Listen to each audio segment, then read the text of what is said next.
민원련의 미디어 탈곡기.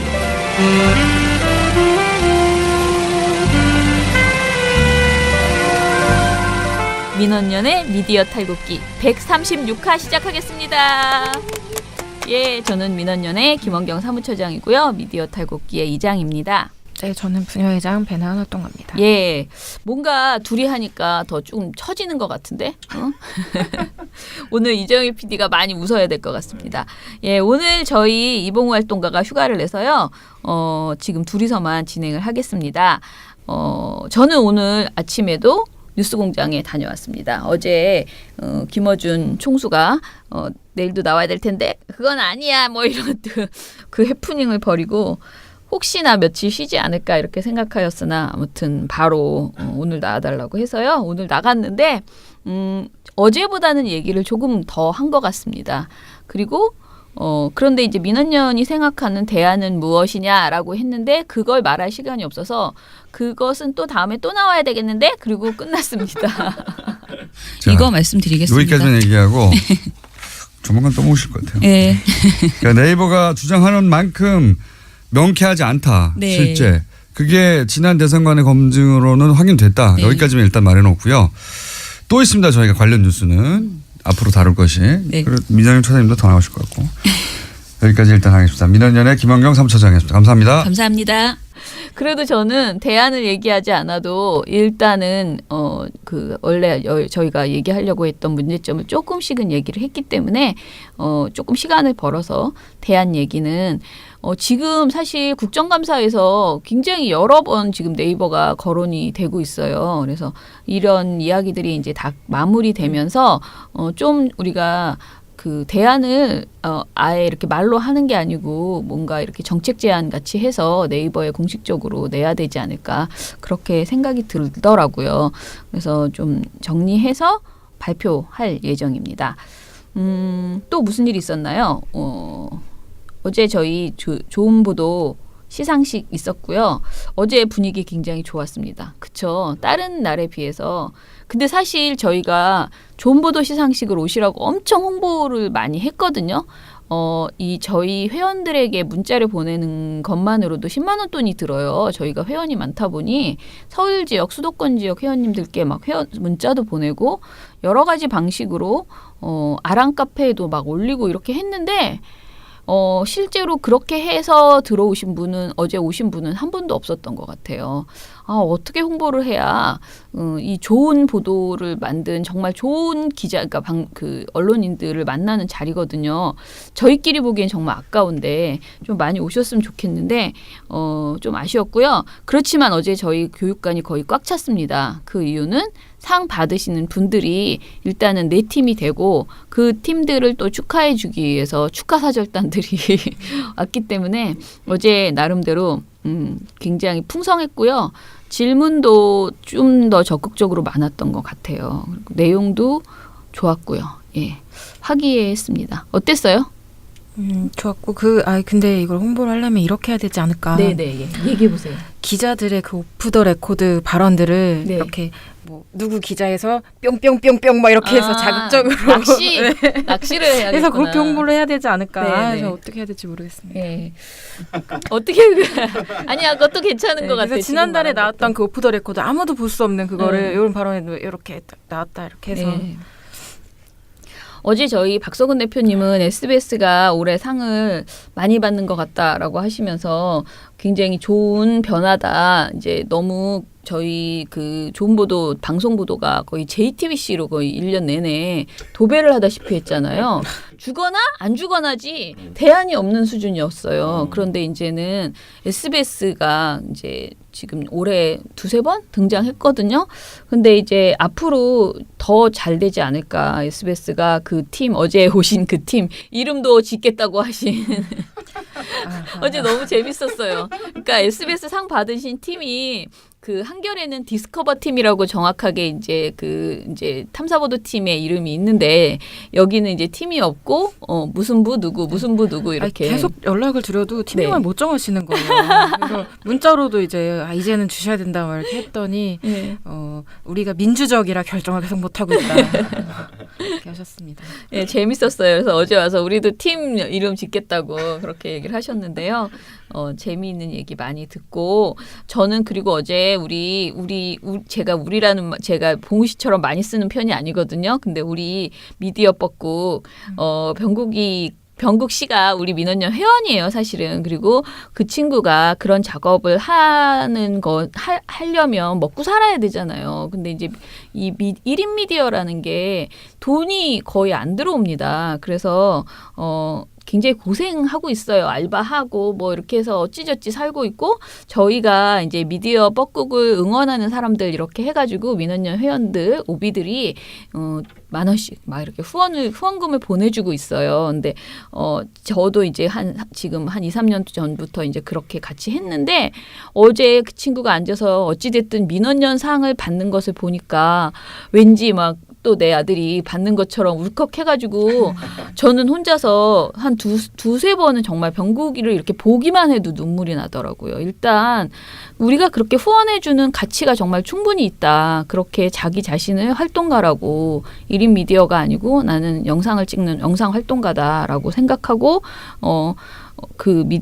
사실은 돈을 받고 움직이기 시작하면 이 활동을 못 하거든요. 근데 반올림은 그렇게 꾸준하게 찾아가서 영상을 찍고 그 마음이 약한 친구가 굉장히 마음이 약해요. 그런데 그 싸움의 현장에서 계속 따라다니면서 그것을 하고 있는 것이 너무 대견하고 기특하고 그리고 우리 상을 이렇게 받아서 그 자리에 앉아 있다는 게 정말 뿌듯했습니다. 그러니까 저희가 뭐 아는 친구여서 그 상을 준 게 아니고 정말 충분히 그 상을 받을 만한 가치가 있는 그런 자리에 그렇게 와서 함께 한다는 것 자체가 굉장히 좋았고요.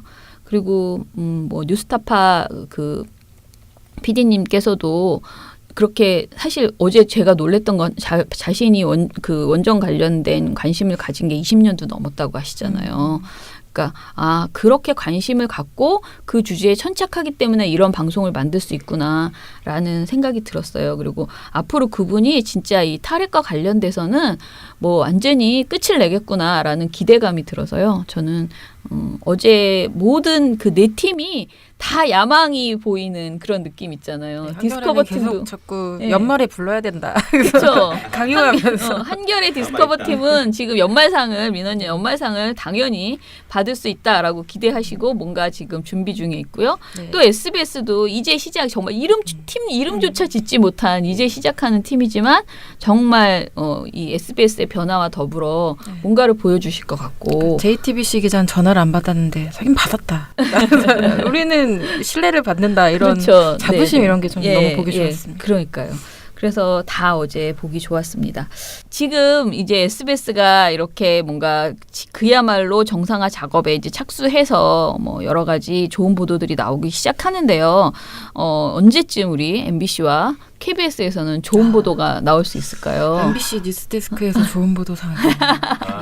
KBS도 사실은 받은 지 굉장히 오래됐습니다. 문창극 보도할 때 딱 한 번 받았습니다. 예, 그리고는 영 못 받았고요. 저희 그렇게 상 받는 날에는 파티를 한번 크게 해야 되지 않을까? 네, 진짜 KBS, MBC에 상 주는 날이 빨리 왔으면 좋겠습니다. 제발. 그러면 진짜 울 것 같아요, 또. MBC에게 상을 주면, 어딘가에서 쫓겨나 있던 사람들이 돌아와서 상을 받을 거 아니에요. 그래서 빨리 그런 날이 왔으면 좋겠습니다. 우리 이용마 기자 이런 분들이 방송하는 날이 빨리 왔으면 좋겠어요. 저희 이제 관련된 내용 기사로 정리를 해서요. 또 올릴 거고요. 그리고 또 홈페이지에도 후기들 정리해서 올릴 테니까요. 계속 봐주시기 바랍니다. 그리고 늘 말씀드리지만 매달 마지막 화요일에 저희 시상식이 있으니까요. 다음 달 시상식도 관심 가져주시기 바랍니다. 예, 그러면 KBS, MBC 소식 먼저 듣고 오겠습니다. KBS 한국방송 오늘 KBS 소식 들어보기 위해서요. 전국언론노조 KBS 본부 정수영 공추위 간사님 연결하겠습니다. 안녕하세요. 안녕하십니까? 네. 안녕하세요. 오늘은 이봉활동가 말고 제가 여쭤봐야 될 것 같습니다. 예, 오늘 여러 가지 소식들이 있던데 먼저 우리 오늘 고대영 수사 엄벌 촉구 기자회견이 있습니다. 관련된 내용부터 좀 전해주세요. 예, 아시다시피 이제 고대영 사장에 대해서 그 국정원이 얼마 전에 개혁위원회의 건의를 받아들여서 네. 그 권고를 받아들여서 수사 의뢰를 했고요. 예, 예. 또 저희 KBS 본부 그리고 시민행동과 공동으로 지난 26일에 네. 고대현 사장을 검찰에 고발한 그런 예, 예. 상황이거든요. 네, 이제 네. 아시다시피 혐의는 지난 2009년 그 보도 문마와 함께 네, 네. 200만 원을 건네받은 의혹이 있다는 점, 예. 뭐 이런 점이 지금 이제 고대현 사장의 혐의로 의혹이 나온 상황이라서 네. 검찰이 수사를 통해서 예. 진실을 밝히고 처벌을 하라는 그런 상황인데요. 네. 근데 어이없게도 고대현 사장이 잠재적인 피의자이고 예. 또 국정원이 이제 검찰의 수사 의뢰까지 해놓은 그런 상황임에도 불구하고 네. 이런 피의자가 될 수 있는 확률이 매우 높은 사람이 해외로 출국을 해버렸지 않습니까? 그러게 말이에요. 예. 예, 심지어 고대현 사장이 귀국을 미룰 수도 있다는 첩보가 저희 들어와서 아, 그래요? 한번 가능성이 얼마 되는지도 확인을 해보는 그런 상황이거든요. 네, 네. 물론 현재로서는 대때 들어오는 걸로 잡혀 있긴 합니다. 네. 어찌됐든 검찰이 수사의 속도를 내야 될 이유는 많다고 보고 네. 그래서 오늘 오전 11시 반에 서울 서초동 중앙지검 앞에서 KBS, MBC 정상화 시민행동 그리고 전국 언론노조 저희 당연히 KBS 본부도 포함되고요. 네. 그래서 검찰의 고대형 수사 뇌물죄에 대한 의혹을 엄정 수사를 하고 엄벌을 해달라는 것을 촉구하는 그런 기자회견을 잠시 뒤 11시 반에 개최할 예정입니다. 그리고 또 한 가지 소식이 들어왔는데 네네. 저희 KBS 적폐이사 중 한 명으로 꼽히는 조우석 이사 네. 이분이 과거에 이제 공공연하게 인터넷 텔레비전 방송 등을 통해서 네. 문재인 현 대통령에 대해서 그랬죠? 공산주의자라고 이제 발언한다든지 네. 또 박원순 시장에 대해서도 네네. 뭐 동성애를 사랑한 뭐 좌빨 뭐 이런 식으로 이제 표현하면서 네. 근거 없는 명예훼손 발언을 마구 함부로 내뱉었던 적이 있었는데 네. 정규제 TV에 나온 KBS 조우석 이사. 제목은 동성애를 사랑한 노무현과 좌파들, 이런 다분히 선정적인 제목으로 여러분들하고 20분간 얘기를 하도록 하겠습니다. 동성애를 사랑한 노무현과 좌빨들이라고 이름을 붙였습니다. 그 마지막 주자가 새삼 재확인컨대 여러분이 잘 아시는 박주신의 아버지 박원순입니다. 박원순이하고 저는 저번에도 얘기했지만 저하고 동갑입니다. 그 늑수구리하게 생긴 친구가 저하고 동갑이라는 게 저는 가끔은 혐오스럽습니다. 여기에 대해서 지난 8월에 저희 언론노조 KBS 본부를 포함한 시민행동이 조우석 이사를 그랬죠? 서울중앙지검에 명예훼손, 네. 허위사실 적시에 의한 명예훼손으로 고발을 한 사실이 있는데요. 네.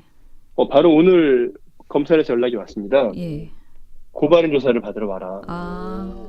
네, 그래서 좀 늦긴 했습니다만 예. 적폐이사들의 지난 잘못된 행적들에 대한 검찰 수사가 네. 늦게나마 지금 이제 착수가 된 것으로 보이고요. 네. 검찰 서둘러 이 고대현 사장에 대한 것은 물론이고 KBS 이사회의 적폐이사 조우석 이사에 대한 과거의 잘못된 행적에 대해서도 서둘러 수사를 해주기를 그런 바람을 갖고 있습니다. 네, 예, 조우석 이사, 아까 말씀하신 그 내용은 동성애 사랑한 이것은 또 노무현 전 대통령에 대한 거고 사실은 그 박 시장에 대해서는 말도 못하게 이상한 말들을 많이 했기 때문에 남자 며느리 맞을래 이런 했기 때문에 박주신의 아버지가 서울 시민의 혈세를 가지고 친동성애 정책을 피고 있다면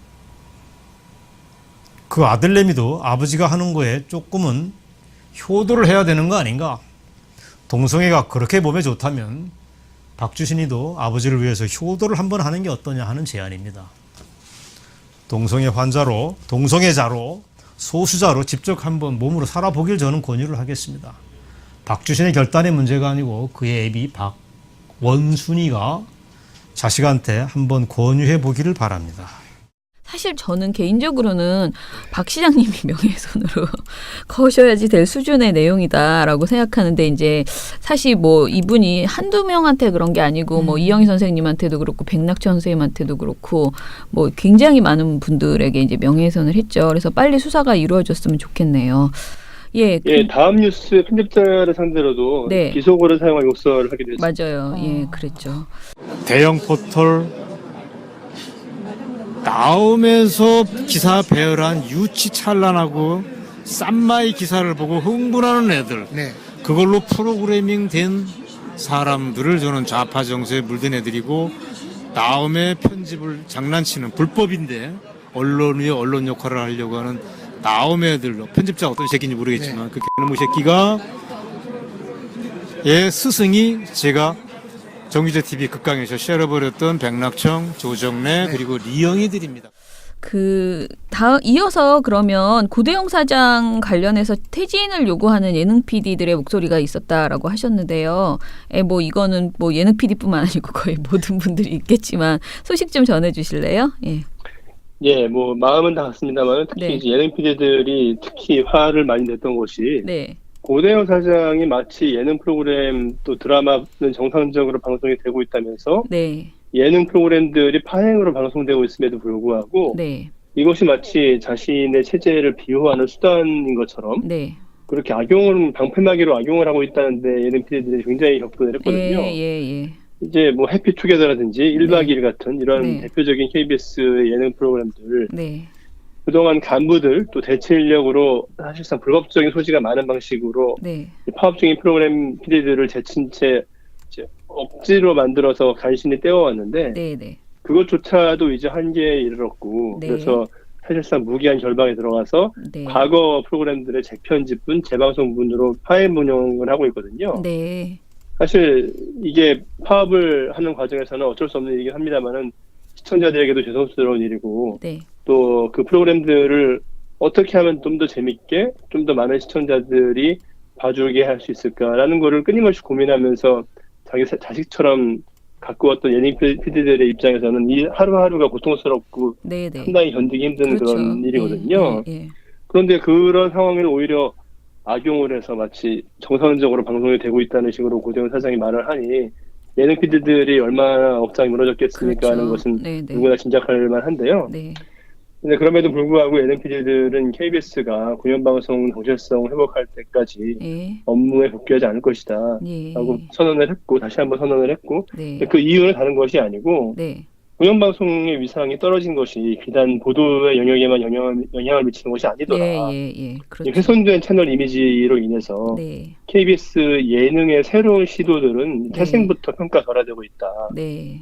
따라서 채널 이미지를 훼손하고 프로그램의 제작 경쟁력을 악화시킨 이 주범인 고대영 사장은 공영성 말살, 경영 실패 책임지고 당장 사퇴하라. 예. 또 KBS 생명 조문은 파행 방송 당장 멈춰라. 네. 이런 취지로 강력한 어조의 성명을 어제 예능 PD 일동의 명의로 발표를 했습니다. 예, 맞습니다. 사실은 그 KBS 예능 그 자체가 문제가 있는 것은 아니었는데도 정말 말씀하신 것처럼 이 시사 보도 쪽이 죽으면서 예능까지도 사실 굉장히 뭐라 그럴까 이게 뭐 이렇게 처져 있는 그런 느낌을 사실 사람들이 그 인상을 받거든요. 그리고 이제 시청률 자체도 이제 신뢰도가 지금 KBS 전체적으로 떨어지면서 같이 이제 영향을 미칠 수 있어서 굉장히 적절한 그런 성명이었던 것 같습니다. 그런데 그 고대영 사장 있잖아요. 지금 국정원을 명예훼손으로 자기가 지금 걸지 않았나요? 그 고발했다 그랬나요? 예, 정말 그것도 너무 어이가 없는데요. 네. 본인이야 이제 곧 사장직에서 물러나고 나가면 그만이지만 네. KBS라는 회사는 수십년으로 운영되는 공적 재원으로 네. 어떤 사업비를 집행하는 그런 공공기관의 성격이 있는 언론사인데 네. 그 언론사의 돈을 함부로 써서 법무법인도 외부에 선임을 하고 네. 또 1억 원대의 아마 손해배상 소송을 냈던 걸로 알고 있는데 그것도 인지대가 포함된 인지대를 법원에 납부를 해야 되고 네.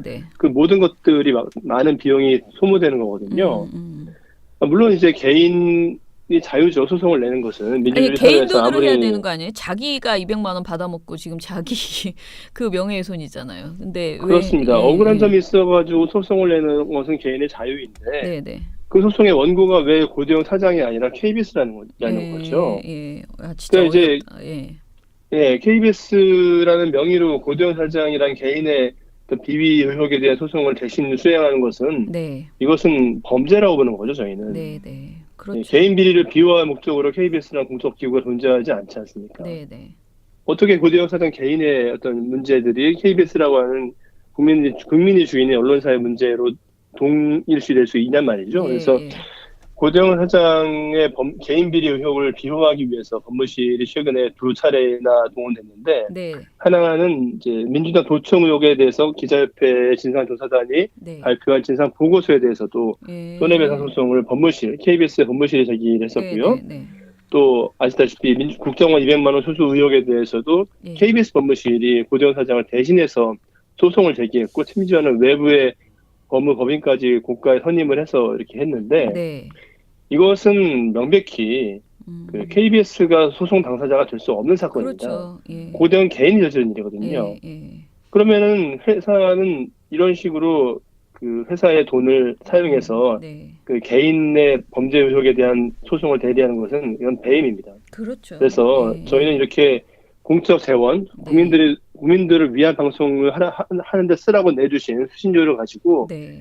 비리 혐의가 있는 개인의 범죄 혐의에 대한 비호의 이 소중한 재원을 낭비한 배임 혐의에 대해서 반드시 범죄를 규정하고 네. 법무실장을 포함한 가담자들은 모두 법적 책임을 물을 것이고요. 네. 보도국도 마찬가지입니다. 보도국도 지난달 23일에 네. 9시 뉴스를 통해서 네, 네. 그 200만 원 수수 의혹에 대해서 고대영 사장의 그렇죠. 해명을 변명을 그대로 실어줬죠. 전달했거든요. 예, 예. 최소한의 내용 확인도 하지 않은 것도 문제지만은 네. 더 큰 문제는 고대영 개인의 해명인 것을 예. 어떻게 KBS의 입장인 것으로 전달하느냐는 것이거든요. 네, 네. 이에 대해 KBS는 고대영 당시 보도국장이 국정원 관계자로부터 협조를 대가로 돈을 받았다는 주장은 전혀 사실이 아니라고 밝혔습니다. 또 사실이 아닌 일방적 주장을 당사자에게 확인도 하지 않은 채 언론에 공개한 데 대해 강한 유감을 표명하고 법적 대응 등 필요한 조치를 취하겠다고 밝혔습니다. KBS 뉴스 정인성입니다. 이것은 고대영이 KBS의 보도국장으로서 민주당 도청 개입하고 네. 200만 원 수수했다고 자인하는 것이 아니냐 이렇게 네, 네. 의심을 제기할 수밖에 없고 예. 고대영의 개인의 문제인 것을 KBS의 해명으로 어떤 변명의 수단을 사용하는 것은 보도국조차 책임을 피할 수 없다. 네. 그래서 저희는 KBS 본부 노조는 네. 법적으로 끝까지 법무실과 임원들 상대로 네. 감사실 감사 그리고 감사원 감사, 검찰 수사 모든 것을 요구해서 네. 다시는 이런 식의 잘못된 관행이 일어나지 못하도록 예. 할 예정이고요. 예. 또 관련해서 저희들이 고대영 사장 집 앞 1인 시위 이제 네, 조합원들이 돌아가면서 진행하고 있는데 네. 어제도 이제 오후에 고대영 사장 집 앞 1인 시위를 계속을 했습니다. 예. 근데 지나가는 주민분들이 거의 대부분이 수고한다, 예. 뭐 힘내라라면서 이제 네, 격려를 해주셔서 네. 상당히 이제 기운을 얻고 왔습니다. 아, 그러면 그게 이제 찾아가는 파업이라고 지금 하시는 활동이 그거예요? 그건 아니고요. 예. 고대영 사장의 집 앞에서 벌어지고 있는 1인 시위는 이제 그대로 진행하고요. 예, 예. 파업 원정대라고 해서 저희가 이름 너무 파업이 좀 재밌습니다.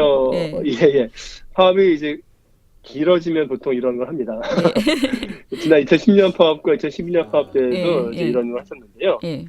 파업이 60일 넘어가면은 이제 파업 프로그램도 아이템이 소재가 조금씩 떨어지기 때문에 예. 이제 찾아가는 파업에서 파업 원정대를 기획을 해서 예.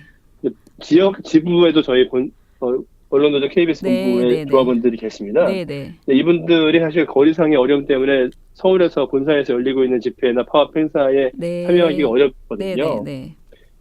그런 어려움 때문에 저희 본사에 있는 조합원들이 뭐 취재와 뭐 보도 영상, 또 이제 기획 제작과 뭐 교양, 또 예능과 또 제작 기술 뭐 이런 식으로 본사에 있는 뭐 그 부서별 내지는 이제 직종별로 조를 서로 나눈 다음에 그 나눈 조를 전국의 10개의 지역 지부로 추첨을 통해서 방문 지역을 정합니다. 네. 이를테면 뭐 강원 영서, 강원 영동, 뭐 대구 경북 이런 식으로 전국에 있는 그 총국들이 있거든요. 예. 그래서 그 총국에 찾아갈 그 조를 다 추첨을 통해 가지고 선발을 어제 했고요. 예. 그래서 내일 아침 일찍 버스 나눠 타고 지역에 있는 지부로 찾아갈 예정입니다. 그래서 전주 같은 경우에는 전주 총국 내에 있는 그 자리에서 연합 집회를 열고 전주 한옥마을로 이동해서 선전전을 펼친다든지 또 부산 울산 지부의 경우에는 해운대에 많은 시민들이 오니까 해운대로 찾아가서 뭐 선전전을 펼치고 또 같이 식사하면서 간담회도 하고 뭐 이런 식의 찾아가는 파업 원정대를 이제 내일 프로그램으로 준비하고 있습니다. 네. 좀 다 그 구성원들이 제일 가고 싶어했던 인기가 많았던 지역은 혹시 있었나요? 그거가 제주를 가고 있습니다. 싶지 있는데 그거 공개하는 순간 지역 지부들의 사기에 아. 때문에 잠시 공개를 유보하기 하겠습니다. 아무튼 고대영 사장 진짜 빨리 문제들이 지금 쌓여 있는 것들이 너무 많고 사실 뇌물죄로 말하기에는 고대영 사장의 그 단순히 뇌물을 받았다라고 말할 수 있는 내용이 아니고 진짜 그 사실은 방송법 자체를 완전히 위반한 거잖아요. 돈을 받고 거의 무슨 사이비 언론사가 하는 행동을 지금 했다는 것이고 그것도 이제 특히 권력으로부터 그렇게 돈을 받고 무보도를 했다는 거 이런 것들이 이게 돈의 뇌물이라고 말을 하면 비용이 너무 작으니까 괜찮아라고 사람들이 생각할 것 같아서 이 문제에 얼마나 이제 심각한지 이것들을 좀 검찰이 좀 철저하게 수사를 하셨으면 좋겠다. 오늘 그 기자회견을 하니까 거듭 그 생각이 들고요. 지금 그 포스트 고대영 이제 우리가 얘기해야 되잖아요. 이제 지금 이미 고대영은 시간 문제지 저는 무조건 끝나는 것이다라고 생각을 하고 이후에 KBS가 어떻게 할 것인가를 논의하는 자리들이 이어지고 있다고 하는데요. 이 소식도 좀 전해주세요. 예, 이제 KBS 제작의 두 축이 이제 기자협회와 PD협회라고 보시겠는데요. 네.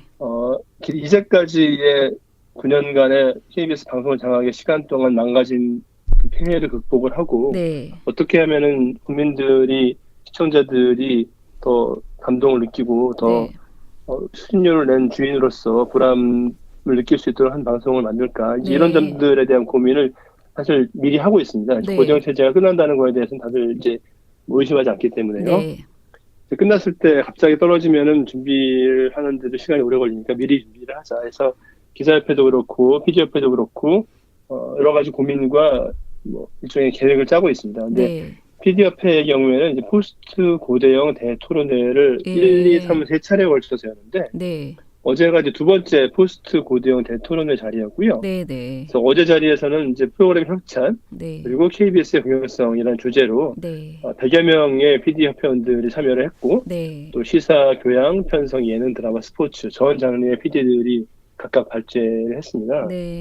그래서 어제 주제는 좀 딱딱하긴 했습니다만 그래도 중요한 주제라서요. 이제 미디어 환경이 변해가면서 여러 재원들이 모자랄 수도 있고 또 협찬이 불가피한 측면도 있다.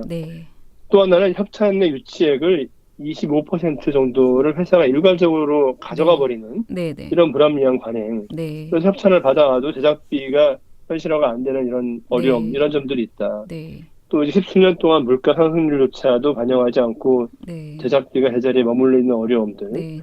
그래서 이제 예능도 드라마도 그렇고 뭐 라디오, 스포츠, 시사, 교양도 그렇고 이제 외부의 뭐 종편, 특히 뭐 CJ 같은 이제 민간 방송 사업자들의 제작비하고는 너무나 격차가 현격히 벌어지면서 어쩔 수 없이 제작진들이 협찬을 통해서라도 제작비를 충당하자는 그런 상황에 몰린 건 어쩔 수가 없다. 근데 이렇다 보면 협찬주들이 노골적으로 요구를 하지 않습니까?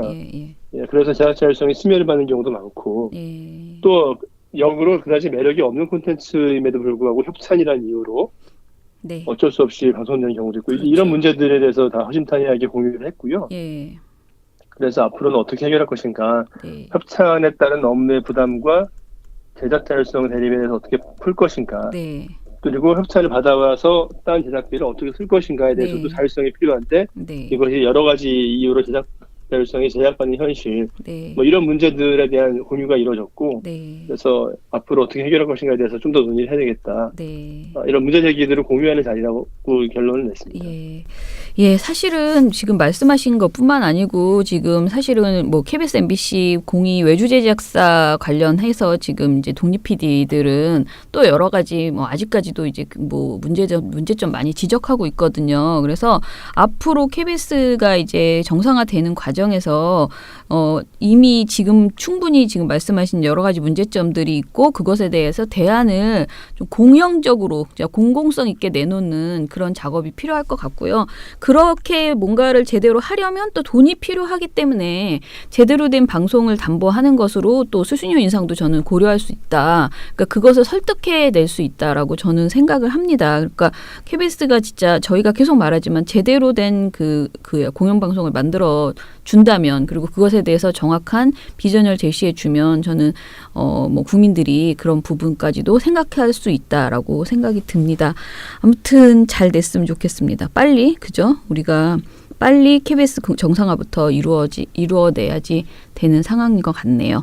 그런데 이제 사실 저로서는 그런 말씀을 드릴 계제는 못 되는 그렇죠. 것 같고요. 예. 그동안 너무나 물론 이제 집요한 정권과 또 권력기관들, 검찰, 감사원, 국정원, 기무사 모든 권력의 측근들을 동원해서 조직적이고 치밀하게 KBS와 MBC의 방송을 끊임없이 권력의 입맛에 맞게 장악하고 조금이라도 자기들의 마음에 들지 않으면은 탄압했던 그런 현실은 부인할 수 없습니다만 그렇다고 해서 그 속에서 제대로 방송을 못했던 저희 KBS 언론인들, 구성원들의 책임이 뭐 면책된다고 생각하지는 않습니다.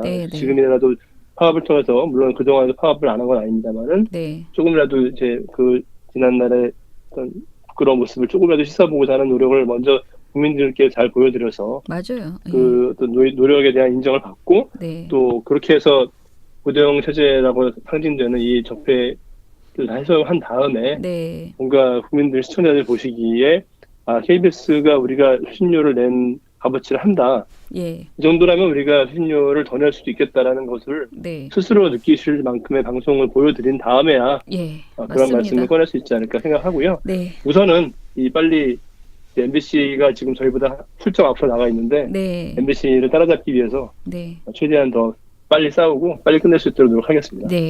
참 뭐 이렇게 뭐라 그럴까 MBC가 워낙 나쁜 행동도 양사가 모두 다 누가 더 나쁜가 사장 열전이 벌어지고 있다 보니까 그렇긴 한데 사실 지금 이사의 진로 봐서나 사장의 진로 봐서나 참 KBS가 훨씬 더 지금 문제적이라는 그 지적이 많거든요. 그렇기 때문에 좀 더 빨리 그 정부나 그 KBS 관련해서 정상화 작업에 좀 박차를 가했으면 좋겠습니다. 그러면 내일 저희 또 전화 연결하는 거로 하겠습니다. 힘내세요. 감사합니다. 네, 들어가세요. 만나면 좋은 친구 MBC 문화방송. 이제 실마리가 풀려가고 있는 전국언론노조 MBC 본부의 허유신 홍보국장님 연결해서 MBC 소식 듣겠습니다. 안녕하세요. 네, 안녕하세요. 오랜만입니다. 오늘 우리 이봉활동가가 휴가를 써서요. 오늘은 간만에 제가 질문을 하게 생겼습니다. 어떤 소식을 먼저 들려주시나요? 어제 그 백종문 부사장이 이제 검찰 조사했다고 들었거든요. 혹시 관련된 내용이 있나요? 뭐 들어간 상황, 검찰 조사 받으러 들어간 상황은 언론 보도 통해서 많이들 보셨을 거고 오늘 새벽에 이 사람들이 다 나왔어요. 저희 조합원, 보도부문 조합원 기자들이 그 앞에 새벽 4시까지 기다리면서 만난 상황을 좀 간략하게 말씀드리면 일단 이우용 전 라디오 본부장이요.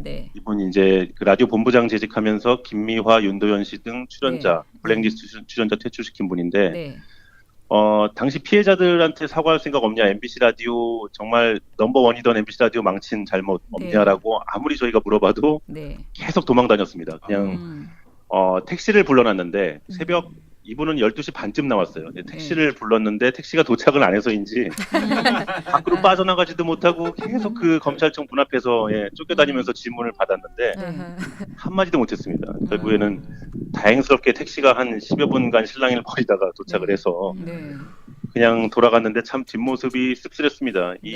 이분 같은 경우는 저 시청자 여러분들은 잘 모르실 수 있지만 저희 라디오 PD 쪽 조합원들은 정말 이름만 나와도 낯빛이 달라지고 막 육두문자가 쏟아지려고 하는 그런 분이에요. 이게 여담을 한 가지 말씀드리면 예전에 말씀드려도 될지 모르겠습니다만 배철수 씨 있잖아요. 저희 이제 오랫동안 진행해 오시는 배철수 씨가 과거에 방송 중에 뭐 이런저런 얘기를 하다가 정말 MBC 라디오를 정말 오랫동안 내가 진행하고 있는데 모든 MBC 라디오 부문 구성원들께 감사드린다 이런 말씀을 하시면서 그런데 한 사람은 아니네요. 이러고 끝났다는 거예요. 그 사람이 이 사람이었어요? 그분이 이분이라고 그럽니다. 물론 이제 배철수 씨 본인이 뭐 대놓고 그때 당시에 말했던 사람이 이분이라고는 안 했지만 많은 라디오 조합원들이 그렇게 생각하고 있고요.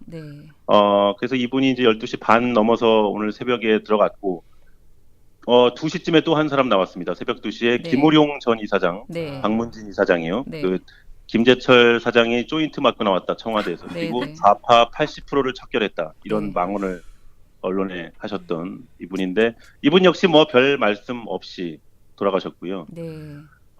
하이라이트는 이제 백종문 사장, 부사장이었는데 네. 새벽 4시에 나왔습니다.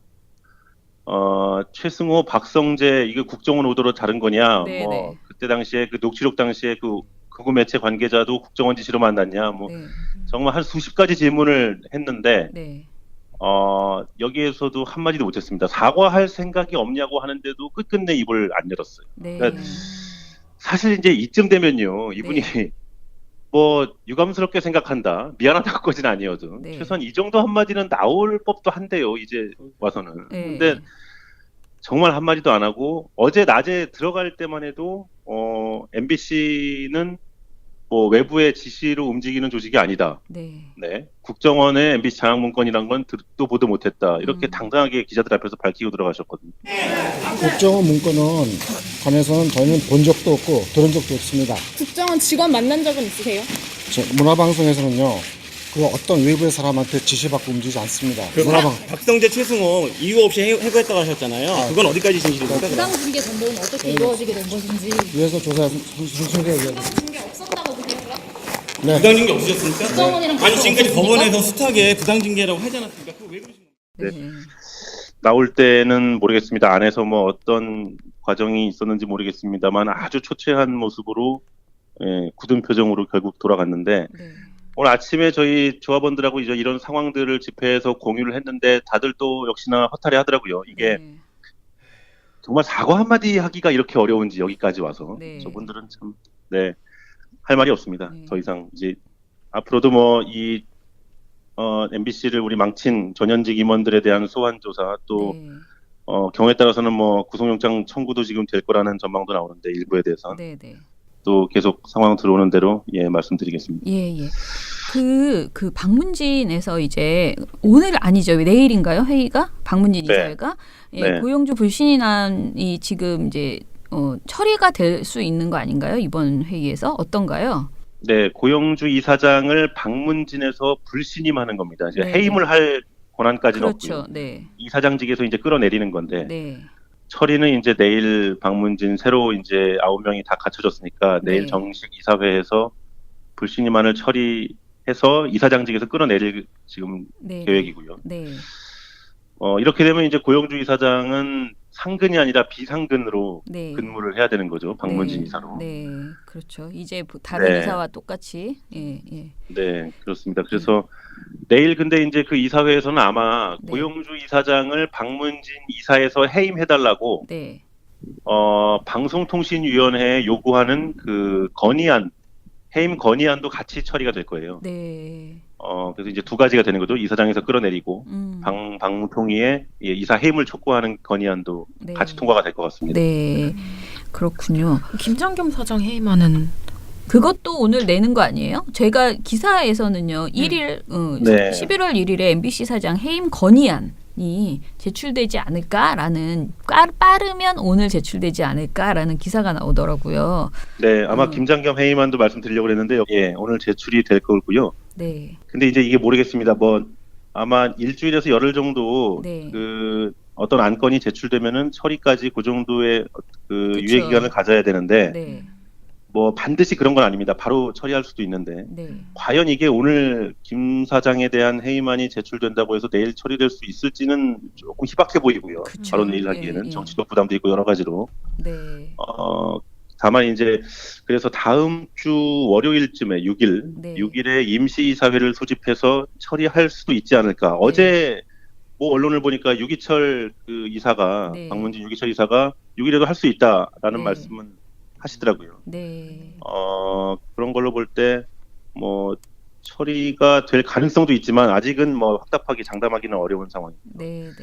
이 말씀드린 대로 이제 그 다음 날인 다음 주 화요일 7일부터 구 여권이사 3분이 태국으로 세미나 출장을 가시거든요. 그렇죠. 네. 그러면 뭐 다음 주 화요일은 안 돼. 그러니까 화요일 이후부터는 또 이사회가 못 열린다는 거잖아요. 그러니까요. 통상 이제 목요일에 이사회를 잡는데 이게 사실상 뭐 말로는 이게 연초부터 잡힌 계획이기 때문에 가야 된다고 하지만 김장겸 사장을 보호하기 위한 이 방탄 출장이 아닌가. 그렇죠. 이사회를 못 열게 하려고요. 참 뭐 자리를 비워서 약간 그런 의도도 있어 보이고 해서 자칫하면 다음 주 그 다음 주 넘어갈 가능성도 있어 보이고요. 어쨌든 김장겸 사장 해임안 처리는 방문진에서 해임안 처리는 이제 초읽기 상태다 이렇게 말씀드릴 수 있겠네요. 네. 예, 알겠습니다. 어찌됐던 시간 싸움이니까요. 저는 이제 MBC는 정상화를 위해서 어떻게 정상화시킬 것인가, 무엇을 할 것인가, 뭐 이런 좀 행복한 어떻게 보면 그런 고민을 좀 구체적으로 하시는 그런 시간을 가지면서 힘을 좀 기르시고 계시는 게 좋지 않을까라고 생각이 듭니다. 예, 마지막까지 힘내시고요. 내일도 저희 연결해서 이야기. 내일은 좋은 소식 좀 들었으면 좋겠습니다. 예. 그럼 들어가세요. 네, 감사합니다. 네.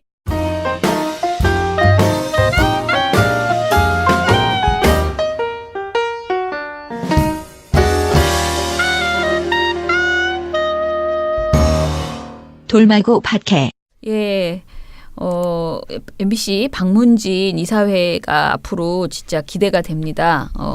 물론 그 격렬한 저항이 있겠죠. 게다가 고용주 이사장이 이사장에서 내려와서 평이사로 또 얼마나 슬프면서도 또 그런 모습을 보일까 그런 생각도 드는데 아무튼 그런 모습을 보이면서까지 버티겠다라고 하신다니 참 정말 질기다. 역시 그런 생각이 적폐는 참 질깁니다. 예. 이렇게 순수하게 그리고 또는 쉽게 호락호락하게 물러나는 사람들이 아니다. 그런 생각이 거듭 듭니다. 어찌됐든 뭐 이제 해결 국면에 들어섰기 때문에요. MBC 아까 제가 말한 것처럼 국민들이 어찌됐든 이만큼 밀어서 진짜 정상화를 요구하는 목소리를 내주셔서 응원해 주셔서 여기까지 왔습니다. 그러니까 이제 국민에게 이제 어떤 방송을 하겠다라는 청사진을 지금부터 준비해서 파업을 접는 날 멋있게 한번 내주시면 좋겠다. 거듭 이 말씀을 드립니다. 그러면 오늘 돌마고 팟캐는 이걸로 끝.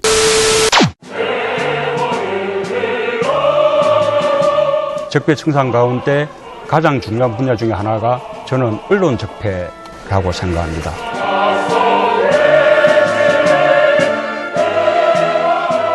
민원연에 대한 압도적 지지가 대한민국의 새 시작을 여는 힘입니다. 시민 여러분들의 힘으로 언론 교체 꼭 해내겠습니다. 정말 잘해보고 싶습니다. 힘을 모아 주십시오. 민원연의 미디어 탈곡기.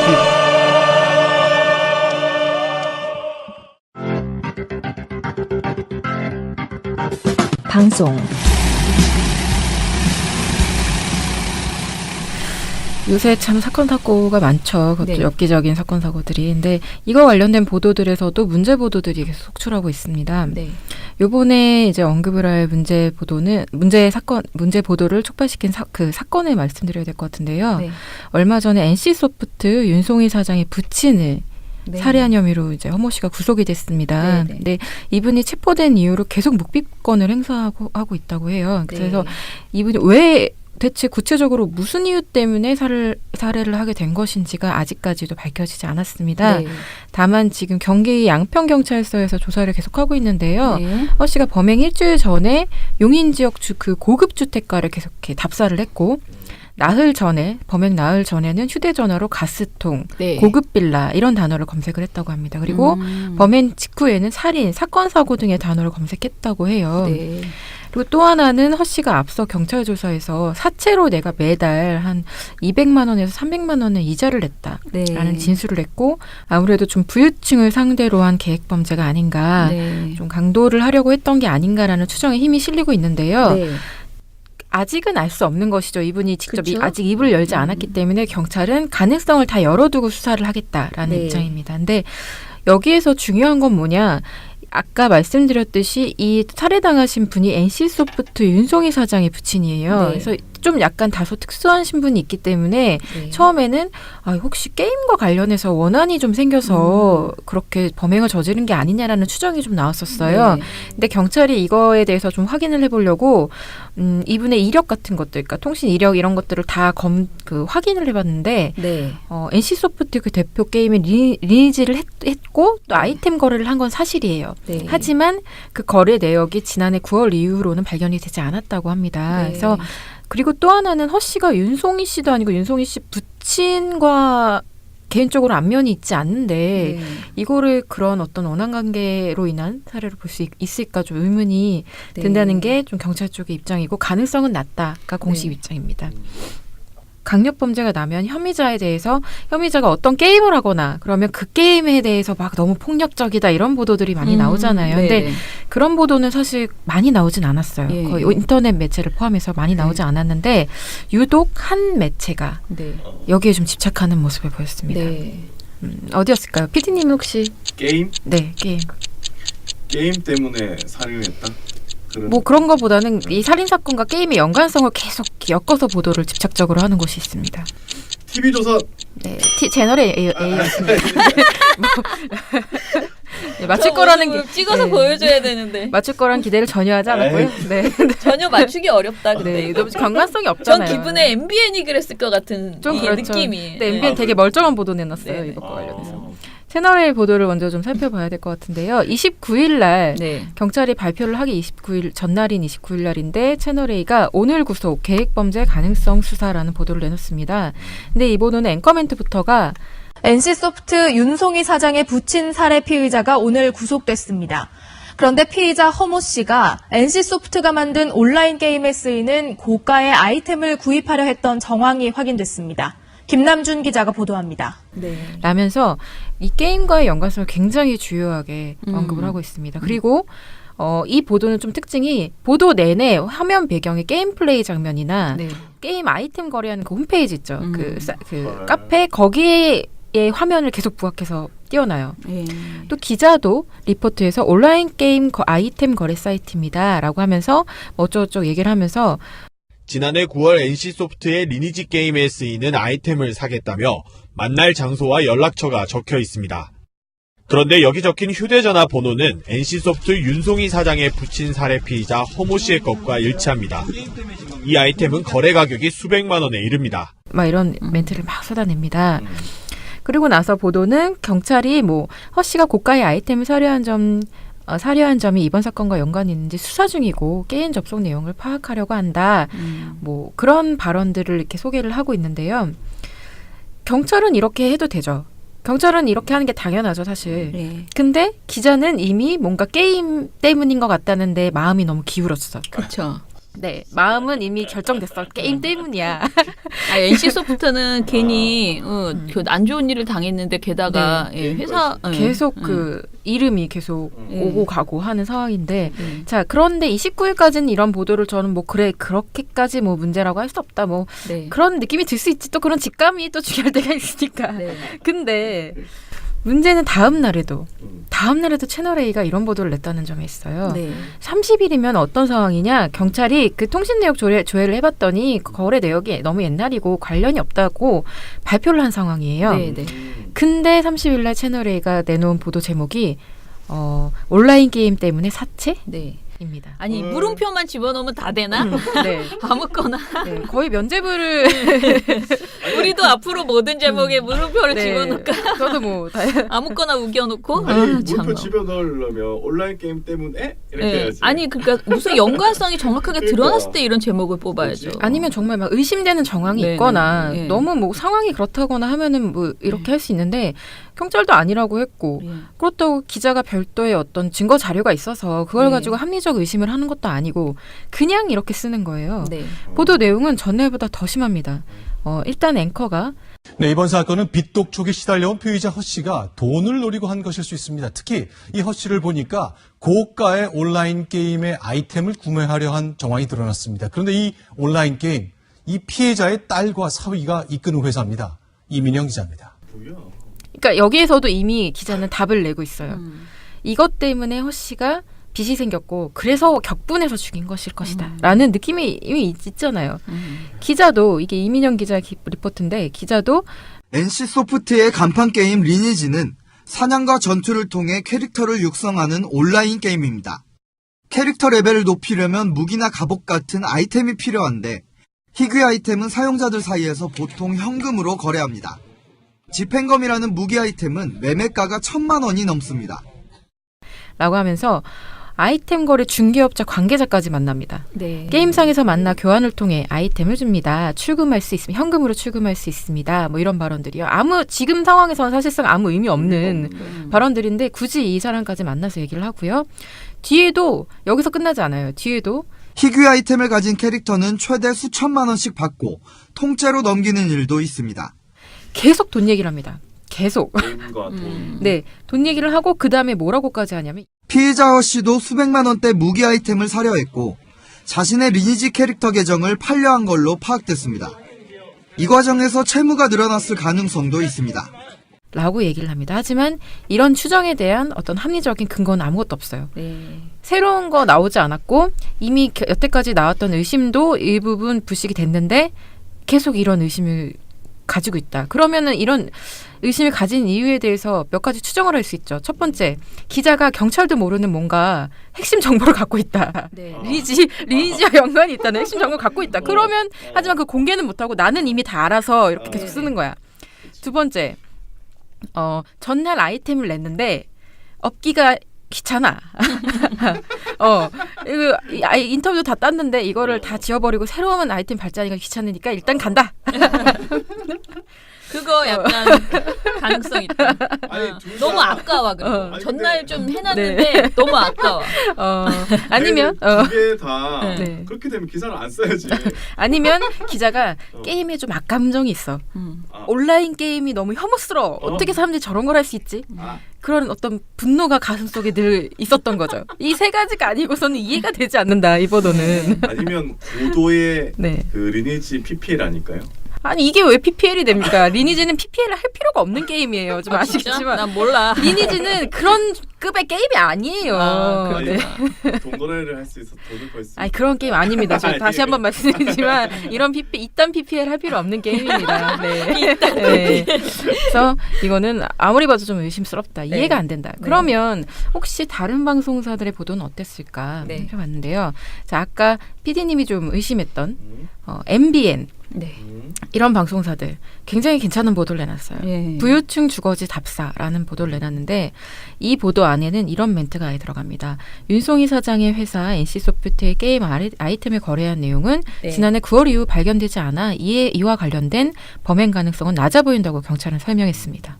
사실이죠. 네. JTBC는 어떻게 했느냐. 보도 말미에 그냥 경찰이 허씨가 NC소프트 대표 게임인 리니지 아이템을 거래했는지 등에 대해서도 수사를 진행하고 있다. 그냥 계속 아직 수사가 진행되고 있다는 점만 얘기를 한 거예요. TV조선 같은 경우에는 그냥 허씨는 빚이 어떻게 생긴 것인지 진술하지 않고 있습니다. 리니지 게임 아이템 거래 사실에 대해서도 인비를 다물고 있습니다. 정도까지만 얘기를 합니다. KBS, MBC, SBS는 아예 게임 관련 언급을 안 해요. 왜냐하면 그게 메인이 아니니까 현재 상황으로서는. 다들 비교적 상식적인 보도를 내놓고 있는 상황에서 채널 A만 좀 약간 아무리 봐도 이해가 되지 않는 그런 보도를 내놨다. 말씀드릴 수 있겠습니다.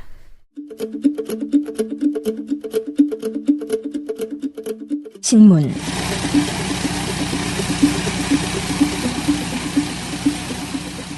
지금 2008년 이건희 삼성회장이 천여 개의 차명 계좌에 숨겨둔 4조 4천억 원대의 금융재산을 찾아가면서 이게 이제 세금을 내지 않은 정황이 발각됐죠. 그래서 금융위원회가 차등과세 대상이라고 이렇게 밝혔습니다. 그런데 그동안은 실질적으로 이게 실명재산이라는 이유로 과징금을 내지 않았대요. 이 말들 진짜 웃기더라고요. 그동안 진짜 말장난이 심한데 이게 금융실명제 이후에 개설된 계좌는 내가 타인의 명의를 몰래 가져와서 개설한 계좌도 실명 계좌인 거야. 그럼 도대체 비실명 그러니까 뭐 도대체 이게 무슨 말장난인지 좀 배나은인데 막 꽃분이라는 이름으로 계좌를 개설하려고 시도해서 그걸 옛날에 가지고 있던 걸 뭐 그걸 계속 가지고서 이렇게 그 거래를 하지 않으면 차명 계좌라는 개념 자체가 사실 인정받지 못한 거죠. 그러니까 아니 너무 어이가 없는. 아무튼간에 비실명으로 거래한 금융자산에서 발생하는 이자 및 배당 소득에 대해서는 소득세의 원천 진수세율을 따로 90% 적용한다라는 규정에 맞춰서 이것들을 다 이제 과세할 수 있게 되는 거예요. 근데 이걸 여태까지 안 해줬다는 거지. 사실은 완전히 봐준 거죠. 그런데 이제 이런 내용을 30일 날 보도를 시작을 했어요. 근데 30일 날 한겨레 3건, 경향 1건을 보도했습니다. 그런데 조중동 한국일보는 단 한 건도 보도를 하지 않았습니다. 30일에. 조중동. 예. 그런데 어찌됐든 한국일보까지도 보도를 하지 않았기 때문에 이게 좀 발표가 늦어서 종이신문에 반영이 안 됐다. 이렇게 생각하고 31일 보도를 기다려볼 수 있습니다. 그런데 31일에 제가 아까 시작에 말씀드린 것처럼 다 보도했는데 단 한 곳. 자, 경향, 조중동, 한겨레, 한국일보 중에 단 한 곳. 오, 야, 진짜 서당계 나왔습니다. 삼성이면 중앙일보. 네, 맞습니다. 네. 단 한 건도. 어쩜 이거는 매번 틀리질 않는 거죠. 네, 맞아요. 삼성 중앙일보. 이거는 어쩔 수 없나 봐요. 그죠? 한 건도 보도하지 않았습니다. 동아조선은 한 건, 딱 한 건 보도했고요. 경향신문과 한국일보는 2건씩 보도했습니다. 그리고 한겨레는 4건. 그래서 한겨레는 총 7건을 관련 내용으로 보도를 했습니다. 한겨레가 가장 심층적이고 보도 내용, 그러니까 보도량도 많았습니다. 한겨레의 보도는 보면은 이제 일단은 30일 날부터 그 익명의 관계자의 전원이라고 하면서 차명 계좌를 하더라도 명의인의 실명 계좌이면 해당 재산은 실명 재산이라고 해석해 왔다. 이미 다른 것들도 다 그렇게 해석해 왔다. 그런데 이를 인정하지 않았던 것인데 이것을 이제 차등가세를 적용할 것이다라고. 그러니까 아주 뒤늦게 법 취지에 맞게 유권 해석을 내는 상황이니까. 그리고 나서 여러 가지 이제 관련된 내용들을 한겨레가 굉장히 열심히 보도를 했습니다. 특히 한겨레에서 차명 계좌의 고율가세 해석 바꾼 금융위의 변명이라고 해서요. 금융위의 그 황당한 그 태도들 있잖아요. 이런 것들을 제대로 조목조목 지적을 93년까지만 해도 차명 계좌는 아니다 이러다가 이제 입장을 바꾼 거니까 사실. 그 저희 보고서에서 이제 OX로 이제 했나 안 했나 이런 얘기를 했는데 중앙일보는 제가 물어보는 모든 것을 당연히 다 X 보도하지 않았죠. 그런데 이제 하나하나 짚어봅시다. 금융위가 이건희 회장 차명 계좌도 과세 대상이라고 판단했다. 라는 것을 보도하지 않은 곳은 중앙일보밖에 없습니다. 자, 이제부터 시작이에요. 금융위와 국세청이 과세 책임을 두고 공방을 벌이는 중이다. 라는 것을 보도한 곳 어딜까요? 보도한 곳. 한겨레 한국. 경향은 보도하지 않았습니다. 삼성의 차명 계좌가 끊임없이 명의를 바꿔가고 있었다라는 것을 지적한 곳. 한겨레. 네, 맞습니다. 내가 손가락으로 하나를 해줘서 그렇지. 야, 요번엔 이거야. 차명 계좌로 검찰 수사를 받은 대기업이 10곳이 넘는다. 한겨레 경향. 아니다. 한겨레 한국? 한겨레 한국. 희한하게도 조선과 한겨레입니다. 네, 조선은 이 내용을 보도를 했습니다. 그럼 이번에는 광고 땡기려고 그러니까 이런 거 가끔씩 넣어줘야 살아있다는 걸 보여주는 거죠. 그렇죠. 역시 보도의 힘은 협박이라고. 자, 그러면 이번 추가 과세가 소멸시효 적용과 관련해서 논란이 있다. 이거 참 논란거리다라고 말하는 형사. 네. 중앙은 안 했다니까. 네, 동아 맞습니다. 하나 더 조선. 네, 맞습니다. 그리고 한겨레도 이 내용은 이런 논란이 있다라는 거 보도를 했어요. 그래서 경향신문 보도는 제가 지금 해보면요, 굉장히 얇게 과세 대상이라고 판단했다 정도의 가볍게 보도를 했고요. 거의 모든 내용이 한겨레가 집중해서 보도를 했다라고 보시면 되고요. 동아조선도 거의 뭐 아주 가볍게 연장된다. 이것은 논란이다. 라는 정도의 얘기를 했다라고 보시면 되겠습니다. 그래서 뭐 삼성의 그 차명 계좌 갈아타기, 증여세 미납을 조목조목 비판한 것은 한겨레뿐이었다라고 정리하면 되겠습니다. 보도는 방송 보도는 어떻게 했나요? 방송에서는 요걸 아예 언급 안 한 매체가 3군데 있습니다. 방송계의 조중동이라고 할 수 있죠. 그러면 MBC TV조선 채널 A 아닌가요? 한 군데가 틀렸습니다. 잠깐만. 그러면 KBS, MBC, TV조선. TV조선 채널 A, MBN입니다. MB. 야, 그래도 MBC가 보도를 했네요. MBC 그죠? 보도했습니다. 아유, MBC 뭐 이런 거 보도합니다. 뭐 전혀 뭐 박근혜 문제만 아니면은 MB를 믿고 있었구나. 자주 너무 잊어버리는 거 아닙니까? MBC 보도를 했다고 했잖아요. 네. 근데 MBC는 유일하게 어떤 행동을 합니다. 네. 아주 특수한 행동을. 뭐냐?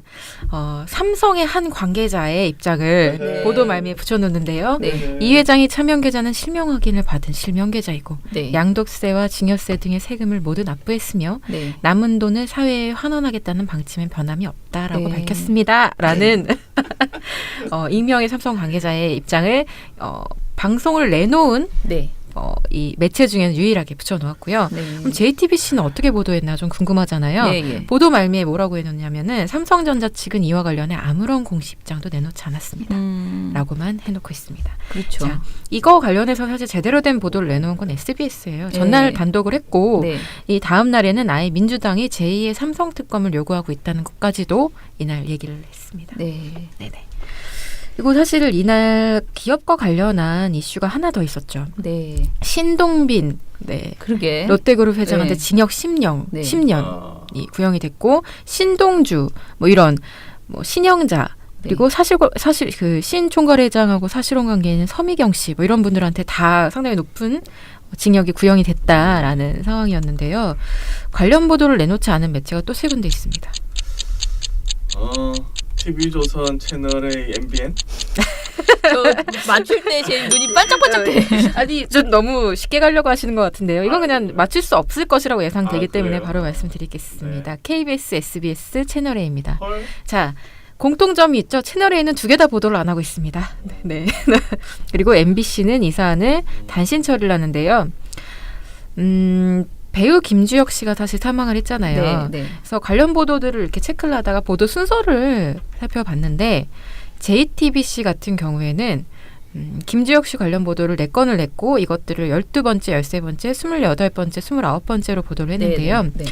이 앞서 말씀드렸던 이건희 차명 계좌 관련 문제랑 신동민 그 징역 구형 관련 네. 보도를 이것보다 뒤에 보도를 했습니다. 네. 네, 그게 좀 눈에 띄었습니다. 그렇죠. 그래서 우리 아까 나은 씨랑 저랑 막 고민했던 게 보고서 제목을 나은 씨가 너무 이제 자극적으로 그 둘보다 JTBC가 이제 김주혁 사망 사고를 더 앞으로 배치했다라는 것으로 이제 그쪽으로 잡았는데 또 이게 특히 JTBC 뉴스룸이 다른 뉴스와는 달리 약간 문화 이쪽에 좀 더 많이 보도를 하고 연예인도 많이 출연하고 그런 경향이 있어. 이게 1, 2부로 나눠지면서 그래서 좀 그걸 그리고 이 사건을 선정적으로 보도하지 않았다면 사건 자체가 또 충격을 준 것도 사실이고 해서 일단은 그것만 가지고 말하기는 어렵지 않겠나 그렇게 얘기를 했었어요. 어찌됐든 4건이면 많이 하긴 했어요. 네, 많이 너무 많이 했네요. 네, 네. 지금 그래도 어쨌든 한 2, 3일 정도 이 사건이 완전 마무리되고 네. 장례가 이제 마무리되기 전까지 보도가 나오는 거는 그나마 그래도 네. 자극적으로 하지 않는다면은 네. 크게 문제 삼지는 않을 텐데 네. 이후에도 이게 막 뭐 추정을 하면서 진상을 떨면서 보도를 낸다면 그건 좀 문제가 있다고 생각이 드네요. 네, 네, 그러네요.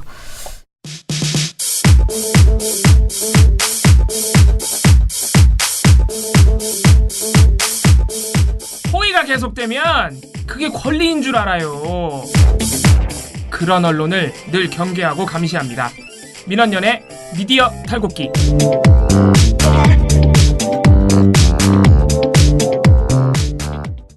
저희 SBS 그것이 알고 싶다 지난 21일 방송했던 것이 굉장히 화제가 되었었잖아요. 근데 여기에서 그 박근혜 정부에서 비서실장 지시사항을 적어놓은 메모가 발견이 됐어요. 이른바 청와대 수석 비서관 회의의 메모장입니다. 그런데 주로 비서실장이 지시한 내용 위주로 정리되어 있습니다. 이것이 이제 폭로가 되었는데요. 이 내용을 하나하나 짚어보려고 합니다. 사실 이것은 한마디로 말하면 보도지침이다. 라고 이렇게 말하면 될 것 같아요. 예전에 우리 민원연이 폭로했던 1986년에 폭로했었죠. 말지를 통해서 전두환 정권이 언론사에 대해서 뭐라고 보도 지침을 내렸는지 이런 것들을 폭로한 바 있는데요. 거의 그 수준의 아주 구체적인 보도 지침입니다. 그중에서 오늘은 딱 한 가지만 매일매일 한두 가지씩 풀어볼게요. 사실은 이거를 제가 엑셀에다가 다 적었어요. 그 메모를. 그랬더니 총 49건이 나왔습니다. 그러니까 49건의 메모가 있는 거예요. 언론 관련된 메모가. 그런데 그중에서 이건 정말 빼박이다. 이건 정말 심하다라고 생각하는 것들만 저희가 모니터 해보고 나서 그 결과를 지금 보고서로 쓰고 있어요.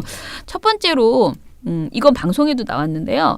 2016년 2월 10일 홍영표 전 통일부 장관이 개성공단 자금이 핵무기와 장거리 미사일을 고도화하는 데 쓰인 것으로 보인다. 라면서 개성공단 운영을 중단했죠. 그런데 홍 장관이 계속 이 관련된 내용들을 말했던 것을 이 언론에서 많이 홍보하라 이런 식의 보도 지침이 있었어요. 정확하게는 홍영표 장관이 KBS 2016년 2월 14일 날 KBS 일요 진단이라는 프로그램에 직접 출연을 했어요. 이게 일요일 날 누군가 이렇게 한 명 나가지고 굉장히 재미없게 지루하게 뭔가를 이야기하는 그런 프로그램이거든요. 이 프로그램에 출연해가지고 뭐라고 했냐면은 당 서기실 39호실로 이관 보관되고 핵미사일 개발에 사용되었다. 한마디로 그 돈이. 그러니까 핵무기와 장거리 미사일을 고도화하는데 개성공단 자금이 쓰였다고 했잖아요. 이 말을 좀 더 구체적으로 당 서기실 39호실로 이관되고 보관되고 핵미사일 개발에 사용되었다라고 발언을 한 바 있습니다. KBS 일요진단에 나온 홍영표 장관. 북한의 그 당정군이 외화를 벌어들이면은 그 외화를 당의 서기실 또 39호실로 이관하고 보관되고 있고요. 그런 그 돈은 핵 미사일 개발이나 또 그 치적 사업 또는 사치품 구입 등에 사용되는 것으로 파악되고 있습니다. 개성공단의 경우 그 근로자들에 대한 임금, 기타 비용 등이 달러로, 그러니까 현금으로 지급되고 그것은 근로자들한테 바로 가는 것이 아니고 바로 북한 당국에게 들어가게 됩니다. 그리고 그렇게 북한 당국에 전해진 돈은 앞서 말씀드린 다른 외화들과 같은 그런 흐름으로 활용이 되고 있는 것으로 저희가 파악을 하고 있습니다. 또 여러 경로를 통해서 파악된 바에 의하면은 그러한 돈 중 한 70%가 서기실 등으로 전해져서 쓰여지고 있다는 것으로 확인이 되고 있습니다. 그런데 메모는 뭐라고 써 있냐면요. 홍 전 장관의 방송 출연한 당일날 메모예요. 당일날 비서실장이 청와대 수석비서관 회의에서 통일부 장관의 개성공단 자금 전용 발언과 관련해서는 장관이 일요진단에서 발언한 수준에서 대응토록 할 것. 대응이라고 써 있어요. 이렇게 써 있습니다. 그리고 그 내용에 뭐라고 그 메모가 어떻게 돼 있냐면요. 별표를 치고 북한에서 당 정군이 외화를 벌어들이면 당 서기실 또는 39호실로 이관 보관되고 핵미사일 개발이나 사치품 구입 등에 사용하는 것으로 파악 이렇게 별표가 돼 있어요. 이 멘트를 꼭 집어넣으라는 의미처럼 이렇게 멘트가 되어 있습니다. 그런데 실제로 저희가 모니터를 해본 결과 당일날 이게 2월 14일 날 일요진단 방송이었다고 했잖아요. 일요진단이라는 그 방송을 한 당일날 저녁 종합뉴스에서 지상파 3사가 다 이 내용을 보도를 합니다. 시킨 말 잘 듣네요. 예. 그런데 더 황당한 것은요. 이 내용이 무려 KBS는 두 번째, MBC는 두 번째, SBS는 톱보도입니다. 와. 2016년 2월 14일 SBS 뉴스. 여러분 안녕하십니까. 개성공단 운영과 관련해 우리가 북측에 지급해온 돈의 70%가 노동당 서기실에 상납됐다고 정부가 밝혔습니다. 이 돈의 상당 부분이 핵과 미사일 개발에 쓰인 걸로 파악됐기 때문에 개성공단 운영을 중단한 거라고 설명했습니다. 정유미 기자가 보도합니다. KBS 뉴스. 개성공단 임금의 70%가 북한 통치자금을 관리하는 당 서기실과 39호실에 상납돼 핵개발 등에 사용되고 있는 걸로 파악됐다고 홍영표 통일부 장관이 밝혔습니다. 정부 고위 당국자가 개성공단 자금의 전용 경로와 규모를 밝힌 건 이번이 처음입니다. 허효진 기자입니다. MBC 뉴스. 개성공단을 통해 북한에 전해진 돈 가운데 70%가 북한 노동당으로 들어갔고 이 돈은 핵과 미사일 개발에도 쓰였다고 정부가 공식적으로 밝혔습니다. 이상민 기자입니다. 이게 그런데 일요진단이라는 타사 방송에 출연한 홍 장관이 장관이 한 말이잖아요. 그런데 뭐 대통령이 무슨 말한 것처럼 그렇죠. 받았었네요. 네. 그러니까 굉장히 이례적으로 타사 출연해서 한 말을 그거를 가져다가 이렇게 보도하는 경우는 별로 없거든요. 거의 없죠. 얼마나 자기들이 그 뭐라 그럴까? 자기들이 단독으로 하고자 하는 경향이 굉장히 강하잖아요. 그런데 아무튼 이것을 이렇게 보도를 했습니다. 이 보도의 내용도 정말 황당한데요. 제가 아까 별표 치고 있었다는 그 말 있잖아요. 이게 3사가 다 있습니다. 예, 보도에 들어 있습니다. 얼마나 홍 장관의 발언이 중요하다고 판단했으면 이렇게 3사가 똑같은 워딩을 똑같이 보도를 했을까? 이걸 내가 의심을 해야 되나 말아야 되나 계속 이런 생각을 합니다. 아무튼 간에 굉장히 황당한 그런 보도였고요. 그리고 사실은 그 2월 14일 날 이것만 보도한 게 아니에요. 이 톱보도의 보도만 한 게 아니고 KBS는 관련된 보도를 2건이나 추가로 그러니까 총 3건을 이 개성공단 돈 관련해서 얘기를 했고요. MBC도 MBC 보도 굉장히 적게 하는 편인데 2번째, 3번째 곡지를 다 이 외화벌이 관련돼서 이야기를 했고요. SBS도 1번째, 2번째 보도가 다 요거였습니다. 그러니까 보도 내용에서 분명하게 그 별표된 내용을 집어넣으면서 이 주제를 굉장히 키워서 보도를 했다. 이렇게 보시면 될 것 같습니다. 그리고요. 2월 15일 날도 관련된 방송을 했습니다. 이게 정말 중요하다고 생각한 거예요. 이게 한마디로 개성공단을 폐쇄하는 것에 대해서 엄청난 반발과 비판이 있었잖아요. 그러니까 계속 이 논리를 개성공단 돈으로 핵미사일 개발에 이 얘기를 계속 반복해서 해야 된다고 생각한 거예요. 정부 부처에서는. 그러다 보니까 계속 아마 이걸 강조하려고 했겠죠. KBS가 그 다음날 2월 15일 날도 3꼭지를 관련 보도를 내고요. 그리고 MBC 2꼭지, SBS 1꼭지 이렇게 관련 보도를 내놓습니다. 이때도 마찬가지로 KM의 그 외화벌이에 집중을 해요. 그런데 이게 그냥 똑같은 상황이어서 이런 말을 하면 괜찮다고 저는 생각을 하는데요. 문제는 홍 장관이 자기가 너무 근거 없이 딱 얘기를 해버렸거든요. 그러면서 2월 15일 날 국회 외교통일위원회에서 얼마가 들어간 것인지 확인할 수 없다라고 말을 바꿔요. 그리고 그러나 그것은 여전히 사실이다. 증거 자료, 액수 이런 것을 확인할 수 있는 것처럼 와전된 부분이 있습니다. 라고 본인이 말을 해요. 증거 자료가 있다는 이야기를 하셨다는 것은 아니라는 취지시죠? 예, 그런 얘기를 한 적은 없습니다. 결국 여러 가지 정황을 종합해서 볼 때 그러하다 이렇게 말씀하셨다는 거죠, 지금? 그런 취지로 얘기를 한 건데. 그러니까 근거가 있다는 것이죠? 예.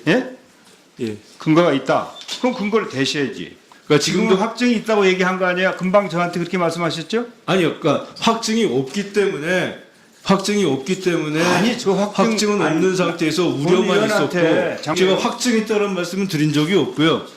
처음부터 아니 그럼 증거 없는 겁니까? 확증이 있으면은 처음부터 제가 10일 날 발표할 때부터 확증을 얘기를 했겠습니다. 하지만 홍 장관이 근거 없이 얘기했다는 거잖아요. 그렇죠. 홍 전 장관이 이런 말을 했거든요. 그러면 이거를 집중해서 보도해야 되잖아. 15일에. 아니 어제 우리가 열심히 보도했는데 그러니까. 증거 자료, 액수 이런 거 확인할 수 없고 그냥 여전히 사실이란다. 정말 본인이 이렇게 말한 거예요. 근데 이렇게 말한 것을 한마디로 자기가 말한 것을 자기가 뒤집어서 깨갱 이렇게 후퇴한 이 내용을 언론에서 보도하지 않아요. 그리고 KBS, MBC, SBS 모두 그냥 똑같이 외화벌이에 집중하는 그 내용을 쭉 보도를 합니다.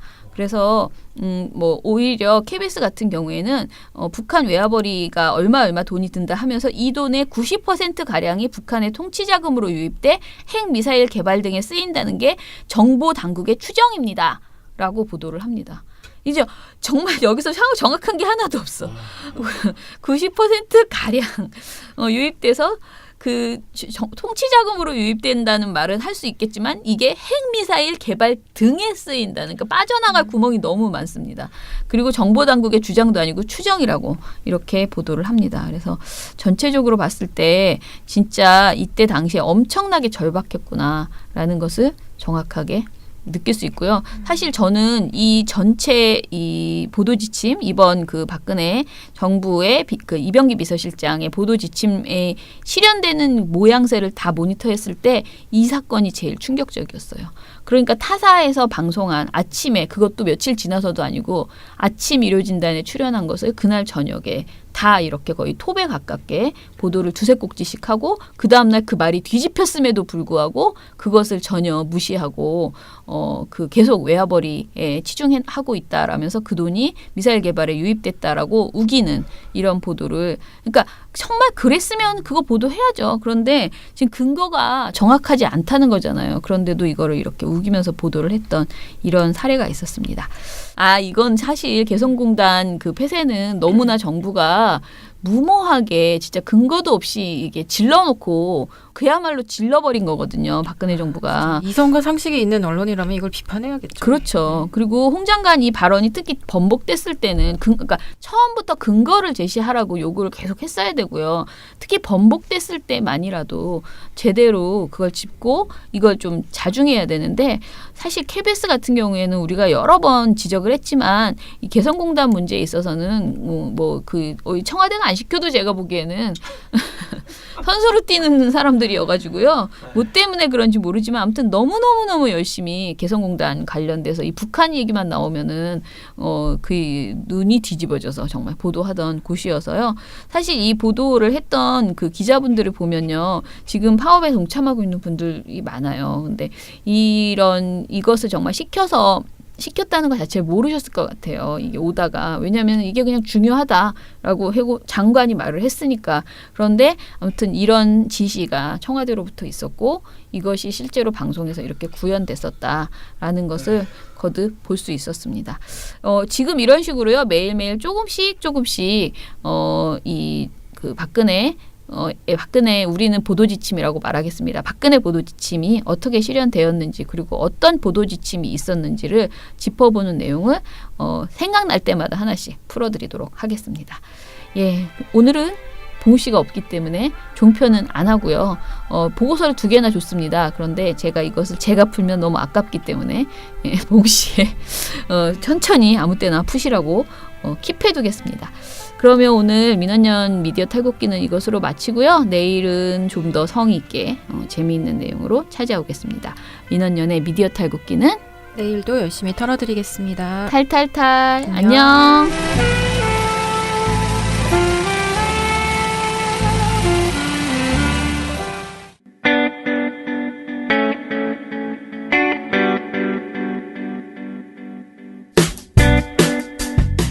안녕하세요. 민원연의 이봉우 활동가입니다.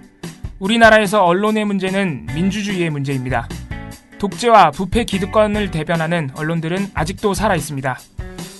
민주주의의 문제는 곧 우리 삶의 문제입니다. 사주의 입장을 반영한 권력의 욕심을 투영한 언론, 이들을 감시하려면 전문성과 꾸준함 그리고 투명함이 기초되어야 합니다. 민원연은 1984년부터 시민단체로서 언론을 감시해오고 있습니다. 민주언론 시민연합은 여러분의 소중한 후원으로 투명하게 운영됩니다. 민원연 후원으로 언론을 감시하고 견제하는 활동에 힘을 보태주세요. 민주언론 시민연합은 여러분의 소중한 후원으로 투명하게 운영됩니다. 회원 가입 및 후원 문의 전화번호는 서울 전화 02-392-0181입니다.